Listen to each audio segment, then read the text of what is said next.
Hi guys, welcome back. Let's talk about the NCLEX proper. We had a video the other time we talked about how to register for the NCLEX, what the NCLEX is all about. Not in my hair. And today we'll be talking about the exam properly and what it entails.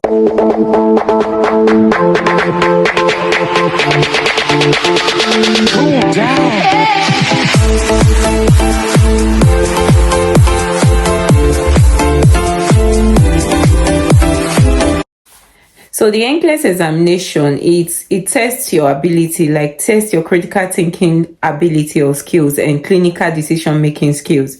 It's just like testing how safe a nurse you are. It tests your it assesses if you're a safe nurse. So everything about the exam is just about client safety, patient safety. So everything the exam is going to be testing you on, every of the questions going to be testing how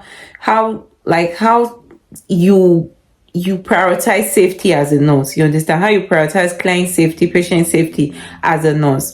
The exam is made up of it's made up of a minimum of 85 questions and maximum 145 questions for the new next generation NCLEX. So you have to be able to pass, you have to get a minimum of 185 questions and maximum of 145 questions. You have to be able to attempt that number of questions. And what's it called? It involves 4 main client needs. That's the questions that is in the NCLEX is set around 4 major client needs, which also have subcategories. So the client needs, the categories now are the safe and effective environment, health promotion and maintenance, psychosocial integrity, and physiological integrity. So each of these categories of the NCLEX has subcategories as well under them.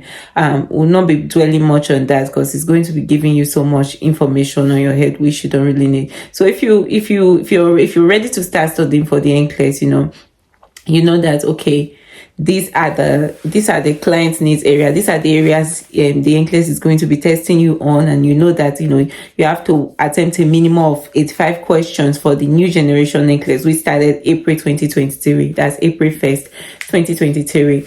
And also you have to know that the NCLEX, it uses this CAT system, computer adaptive testing system, whereby it tests your ability to answer the questions, like I said, to see how safe, how you prioritize safety as a nurse. And it gives you a question, for instance, number 1 question. If that question is hard, and you failed it, it's going to give you a simpler question as your number 2 question. You understand? Each question you answer, it gives you the next question based on the response you provided. So if you answer the question correctly, it gives you a harder question next. If you answer that one correctly, it gives you another harder one. Until you could not answer that one right. Maybe you answer the next question wrong. It's going to give you a less harder question, like a cheaper question than the one you just answered. Until it's able to assess. When it's doing all of this, it's assessing if you're actually a safe nurse, if you know what you're doing. You understand? So if you keep failing it and it keeps giving you easy questions, it's going to get to a stage where the computer will shut down. You understand? The computer will shut down, not allow you to proceed further. And this might mean that you failed. If for instance, depending on how the questions that were given to you. So if it kept giving you easy questions and you kept failing, it's going to shut down, and then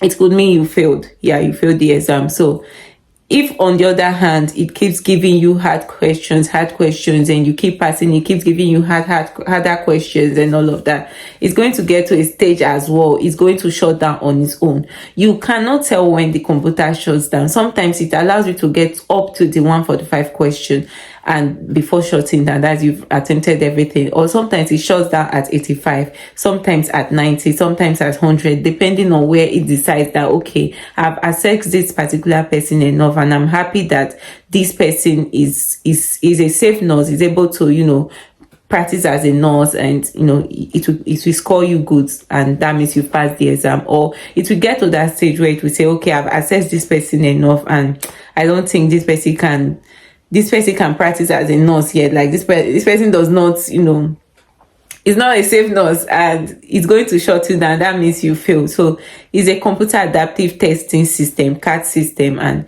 it just assesses your ability that way. So each question you're answering depend on the next question. How would I put it now? Each question you're answering like determines the next question that you'll be given as well.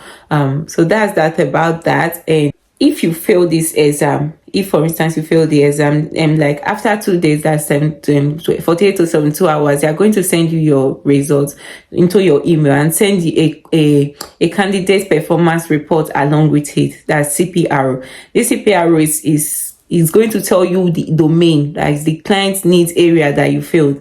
You know, the client's needs that we mentioned earlier on: safe and effective care, psychosocial integrity, physiological integrity, health promotion and maintenance. It's going to tell you the domain and the subdomain that you failed, and tell you the area you also passed, so that next time when you want to sit for it again, the places you need to focus more on. That is, it's going to tell you your strengths, it's going to tell you your weakness, so you know when to focus on your next attempt.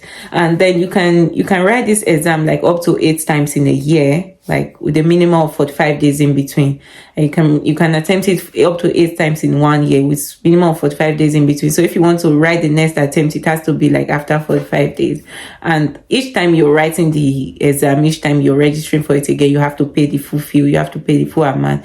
They're not going to say because you wrote it before and something like that you'll be paying half. You have to pay the complete amount for it.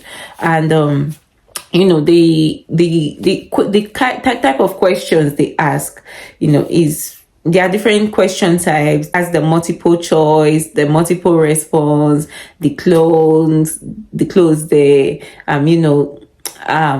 SATA, select all that applies, which is like the one that scares people the most, the one that is most scary, because this select all that applies, you don't know how many responses they are expecting from you. So you don't know if they give you a question like so and so. Select the rest. What will you do as a nurse? Select all that applies. They give you like 5 to 6 options to choose from. So they are asking you to select all that applies, meaning to select the answers that you think are much. You can select as much as you want. You can select everything. You can select only one. You understand? So it's kind of tricky. You don't know how many to select. You don't know which is the right one. I kind of feel like multiple choice questions are better. At least you have 4 options and you're only to choose one. You can easily say, okay, this and this is what I think it is. But the SATA is a bit confusing.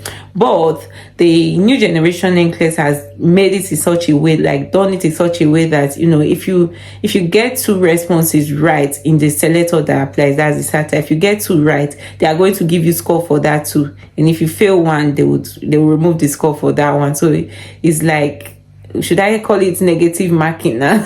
Like if you pass 2 options, like get 2 options correct, they give you the score for that one, the mark for that one. That's one thing that is good about the next generation NCLEX, which is what is currently on ground now, that people are currently writing, that started April 1st, 2023. So the NCLEX before now, that's the normal NCLEX, old generation now. And if you fail any response, say for instance the selector that applies, the answers they are expecting from you, the responses they are expecting from you is 3, and you got only 2 right, they will fail you totally for that question, for that whole question. You understand? You are not getting any mark from it. But this new generation NCLEX, if you get 2 correct, they will give you mark for the 2, then they will subtract the mark for the 1 out of it. That's a negative marking pattern. We also have the case studies, we have the matrix system, we have drag and drop close, like trends, different question types. There are different question types in the NCLEX and in the next generation NCLEX. I would say not bother yourself much about you can practice the different question types, but don't start cramming them, because you don't know what you're going to be expecting and it's really of no relevance. with each question that comes, they are going to tell you how you take it, like how you should take it, how you should answer it, what you should do. They will give you instructions on how to answer the questions before you definitely answer it. They will tell you this is what you should do, this is what you should pick at. So cramming the different question types might not really be necessary for you. And the time allocated for the exam is 5 hours. It has been 5 hours, and it will remain 5 hours in total. And like I said, the total question is 85 to 150. 85 to 150, and out of this 85 to 150 questions, 15 of them is unscored, meaning 15 out of the questions is unscored. Is not the score you get on it is not calculated as part of your score. It's just to assess, it's just a form of a pre-assessment, pre-test that is given by the NCLEX. So it's only 135 that is scored in total. And so like I said, you need a minimum of 85 questions to pass, maximum 150 questions. That is all I have to say about it today. If you have any questions, you can drop it for me. You can also, go online, go on Google, get more information on what you want. And information is out there for everyone. And that's that. Thank you so much for watching. Please subscribe to my YouTube channel, and I'll see you next time. Bye bye.